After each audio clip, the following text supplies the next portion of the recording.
Hey y'all, Pastor James here with the next chapter of our daily Bible study on the book of Genesis. Today we're going to tackle chapter 29. But before we do that, just a quick recap on chapter 28. We see at the very beginning of the chapter Isaac blessing his son Jacob and then telling him to not take a wife of the Canaanite women, but instead to go to the land of his mother's family and find a wife there, for they are good, godly people. And the Canaanite tribes are not. They are the tribes that are totally against the Israelites and worship idols and not the true God. So he does not want his son to make the mistake that his brother has already made twice when Esau married two Canaanite women. So, let's dive into chapter 29. Chapter 29 begins Jacob's long stay in Haran, where he meets his relatives and experiences both love and deception. This chapter reveals the beginning of Jacob's own experiences with trickery, mirroring his early actions towards Esau, and begins the formation of the nation of Israel through his marriages and his children. So let's now dive into the biblical text. So Jacob went on his journey and came to the land of the people of the east.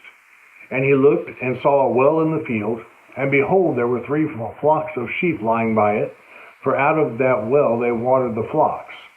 A large stone was on the well's mouth. Now all the flocks would be gathered there, and they would roll the stone from the well's mouth, water the sheep, and put the stone back in its place on the well's mouth. And Jacob said to them, "My brethren, where are you from?"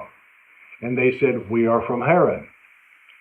Then he said to them, "Do you know Laban the son of Nahor?" And they said, "We know him." So he said to them, "Is he well?" And they said, "He is well. And look, his daughter Rachel is coming with the sheep."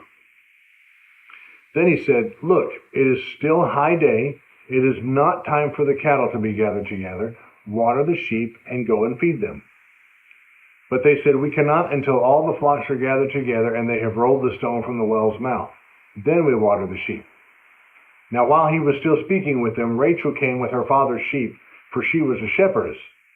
And it came to pass, when Jacob saw Rachel the daughter of Laban his mother's brother, and the sheep of Laban his mother's brother, that Jacob went near and rolled the stone from the well's mouth, and watered the flock of Laban his mother's brother. Then Jacob kissed Rachel, and lifted up his voice and wept. And Jacob told Rachel that he was her father's relative, and that he was Rebekah's son. So she ran and told her father. Then it came to pass, when Laban heard the report about Jacob his sister's son, that he ran to meet him, and embraced him, and kissed him, and brought him to his house. So he told Laban all these things, and Laban said to him, "Surely you are my bone and my flesh."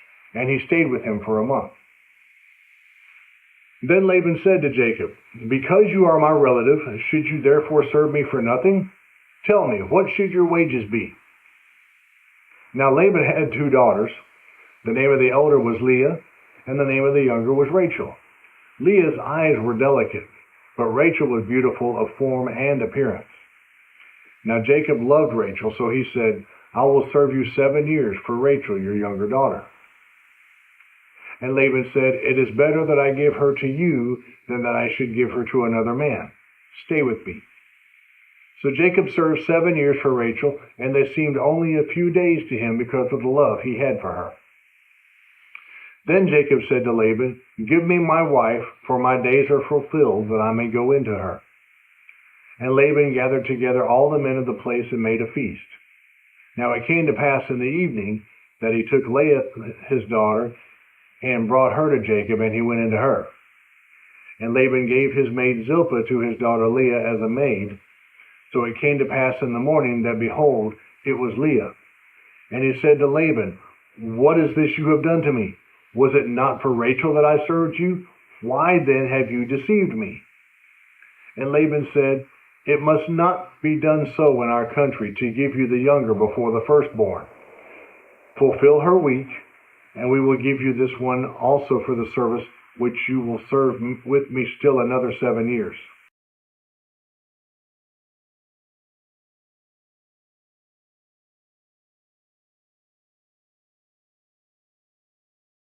Then Jacob did so and fulfilled her week. So he gave him his daughter Rachel his wife also. And Laban gave his maid Bilhah to his daughter Rachel as a maid. Then Jacob also went into Rachel, and he also loved Rachel more than Leah. And he served with Laban still another 7 years. Then the Lord saw that Leah was unloved. He opened her womb, but Rachel was barren. So Leah conceived and bore a son, and she called his name Reuben. For she said, "The Lord has surely looked on my affliction. Now therefore my husband will love me." Then she conceived again and bore a son, and said, "Because the Lord has heard that I am unloved, he has therefore given me this son also." And she called his name Simeon. She conceived again and bore a son, and said, "Now this time my husband will become attached to me, because I have borne him 3 sons. Therefore his name was called Levi. And she conceived again and bore a son, and said, "Now I will praise the Lord." Therefore she called his name Judah. Then she stopped bearing. Now we have several key themes in this chapter. Our first one is Jacob arrives in Haran. Jacob comes to a well near Haran, similar to the scene where Abram's servant met Rebekah. He meets shepherds and then Rachel, Laban's daughter, whom he helps by rolling away the stone from the well. Our second key theme is that Jacob meets Rachel. Upon seeing Rachel, Jacob weeps and reveals his identity as Rebekah's son. Laban welcomes him into his household after hearing Jacob's story. So our third key theme is Laban's deception. After a month, Laban offers to pay Jacob for his work, and Jacob agrees to serve 7 years in exchange for marrying Rachel. The years pass quickly for Jacob because of his deep love for Rachel. So the fourth key theme is the marriage trick. On the wedding night, Laban deceives Jacob by giving him Leah, the older daughter, instead of Rachel. Jacob discovers the deception only after the marriage is consummated. Our fifth key theme is reversal of roles. Jacob, once the deceiver, as he deceived his brother Esau twice, is now deceived, demonstrating the principle of measure for measure. Laban justifies the switch by citing local custom, exposing Jacob's lack of knowledge about Haranite traditions. So our sixth key theme is that Jacob marries Rachel. A week after marrying Leah, Jacob also marries Rachel, committing to work an additional 7 years. Jacob now has 2 wives, setting the stage for future rivalry and conflict. Our seventh key theme is Leah's fertility and pain. Leah is unloved by Jacob, but God sees her affliction and opens her womb. She bears 4 sons. Reuben, meaning see, a son. Simeon, meaning heard. Levi, meaning joined. And Judah, meaning praise. Leah's naming of her children reflects her desire for love and recognition, culminating in praise to the Lord. And then our eighth key theme is divine sovereignty in family building.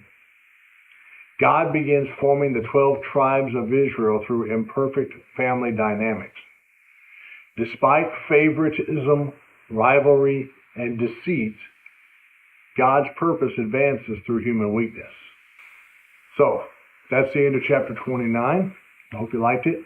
A lot going on here. Jacob goes to the land of his mother's family, finds Rachel, who he immediately falls in love with.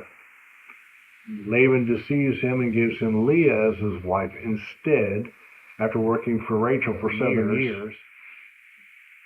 He agrees to work an additional 7 years if he can have Rachel's hand in marriage as well, and ends up marrying both sisters.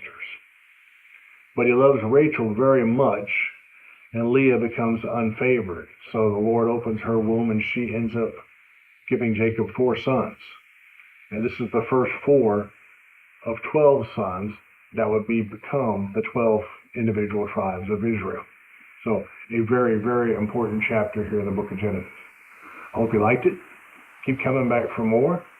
And until we see each other again, God bless you. Take care of yourself.